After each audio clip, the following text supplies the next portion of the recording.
આજે 3:15 પછી તમે જોયું હશે નિફ્ટીના અંદર કે ભાઈ સર્કિટ જેવા સિમ્બોલ તમને જોવા મળ્યા છે. અને અચાનક જ એક ગ્રીન કેન્ડલ બની હતી 100 પોઈન્ટની અને નિફ્ટી તમે જોવા જાવ 300 પોઈન્ટ પ્લસ બંધ થયું છે. હકીકતમાં જે છેલ્લા 100 પોઈન્ટ છે એ ક્યાંય એક્ઝિસ્ટ નથી કરતા. બટ સેમ વસ્તુ તમને બેંક નિફ્ટીમાં પણ જોવા મળી છે કે ભાઈ બેંક નિફ્ટીમાં શું થયું તો કે ભાઈ ઓલમોસ્ટ 900 પોઈન્ટ ગ્રીનમાં એને ક્લોઝ આપી, છેલ્લે 300 પોઈન્ટનો વધારો આવ્યો 3:15 પછી.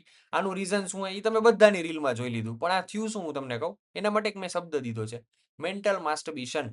માનસિક મુઠિયા. જે ઉપર બેઠેલા માણસો છે ને એ મારે છે એને જ્યારે કંટાળો આવે ત્યારે શું કરવા, કારણ કે એ લોકો આગળ કઈ નવું એન્ટરટેનમેન્ટ ના હોય એટલે વધુ ઘટું બધું નાખી દે ટ્રેડર માટે. હવે આમાંથી કોઈ લોસ નથી જવાનો, ખાલી ને ખાલી કોલપુટ વાળા ટ્રેડર રહ્યા ને એને લોસ જવાનો, કારણ કે અત્યારે તમને ક્લોઝિંગ ટાઈમે માર્કેટ ગેપ અપ દેખાડે.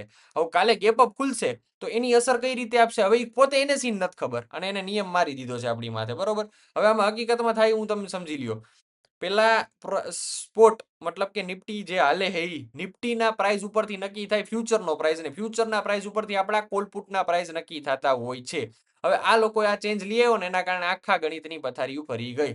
સો તમને લોકોને સિમ્પલ ભાષામાં કહું, આ 15-20 દિવસની અંદર આ ચકેડવા લોકો એનું હંકેલી લેશે એવું મારું પ્રિડિક્શન છે. કારણ કે આની પહેલા પણ આ લોકો જ્યારે વીકલી એક્સપાયરીમાંથી ડેલી એક્સપાયરી લઈ હતા ને ત્યારે મેં એક પ્રિડિક્શન આપ્યું હતું કે આ વધીને 6 મહિનાનો વહીવટ છે, 6 મહિનાની અંદર હંકેલાઈ જાય અને વીકલી એક્સપાયરી હંકેલાઈ ગઈ, બહુ ખરાબ રીતે હંકેલાલી.